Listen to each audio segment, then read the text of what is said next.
Jim Gordon here in the offices of the Richmond Sentinel. Time for another edition of Richmond Stories.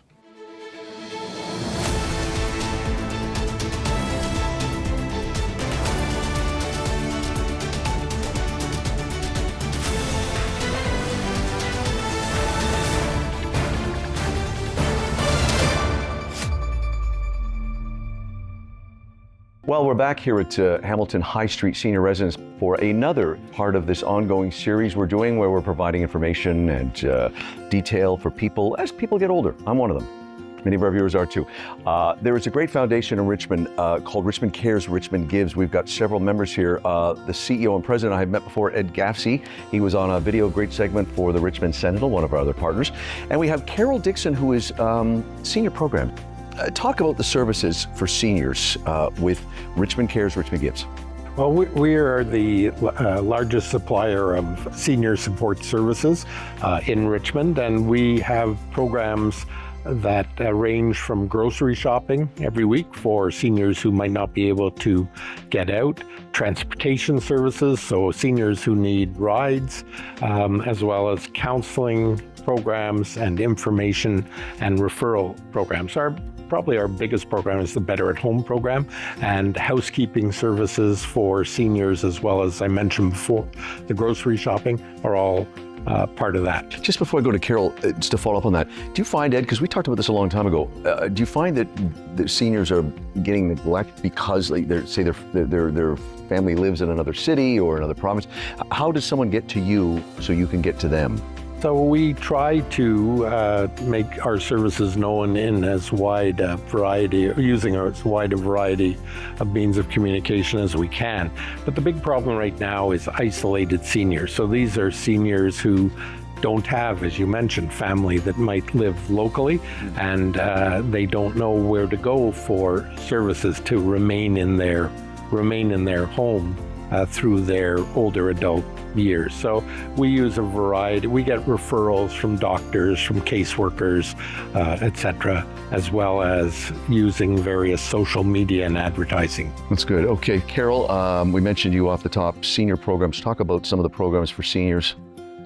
So Ed mentioned a few. If you think about what you need to stay happy and healthy in your own home, that's what we try to provide so people can stay as long as they can with some great supports.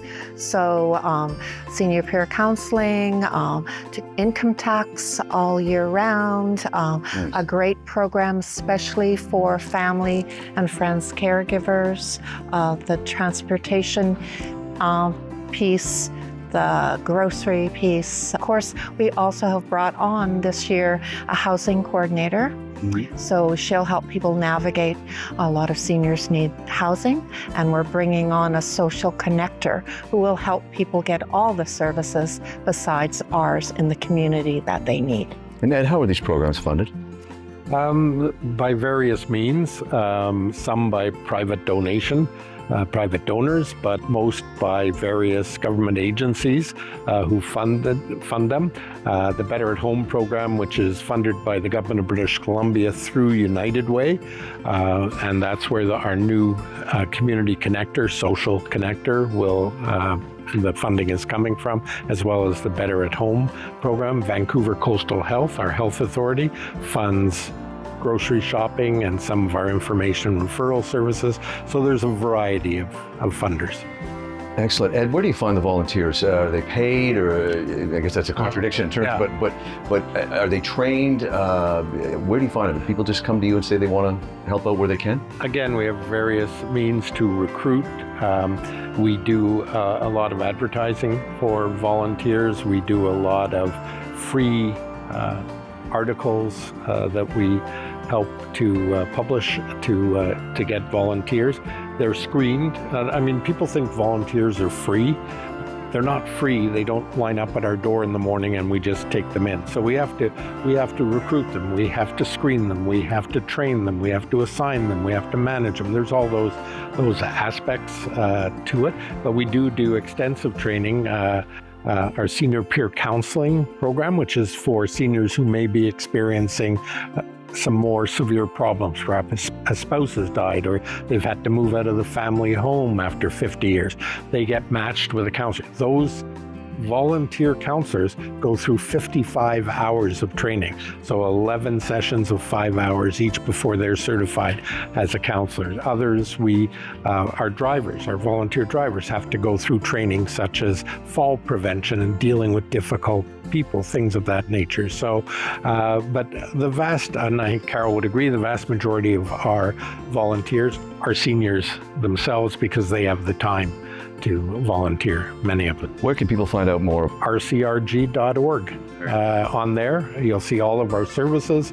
We also have a page on there dedicated to volunteer opportunities called Volunteer Now. You can just click on it and all of the volunteer opportunities listed in Richmond will come up, and you can scroll through, see it's not just our opportunities, but 65 member organizations also post their volunteer opportunities on and there. I apologize for not knowing this, but is this what you guys do? Is it just unique? I mean, people are our viewers watching across Canada, but specifically in the Lower Mainland. Does every community have something like this that can help and assist?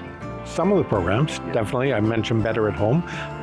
In British Columbia, that is funded by the government of BC, but the actual contracting goes through United Way, who decide which communities get which. The new Community Connector program, which is a person who will take on case management for seniors and connect them to community services. I believe there's 9. They're starting with 9 communities in BC this year, and that'll expand. So there are services available throughout the province. Excellent. Hey, it's Ed Gavsie. He is the president and CEO of Richmond Cares, Richmond Gives, and we have Carol Dickson on the show for the first time. This guy's a veteran, but thank you for joining us.